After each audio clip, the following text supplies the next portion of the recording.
बरेली में बड़ा रेल हादसा होने से टल गया। रेलवे ट्रैक चटका होने पर बरेली कासगंज पैसेंजर ट्रेन को रुकवाया गया। रेलवे क्लीनर विनोद कुमार की वजह से ये बड़ा हादसा टल गया।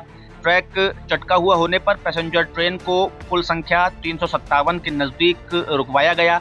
अब रेलवे का अमला ट्रैक की मरम्मत कर रहा है। थाना भमोरा क्षेत्र के बबियाना स्टेशन के पास का ये पूरा मामला है, जहां पर रेलवे ट्रैक चटका होने पर बरेली कासगंज पैसेंजर ट्रेन को रुकवाया गया, जिसके बाद रेलवे क्लीनर विनोद कुमार की वजह से ये बड़ा हादसा टल गया।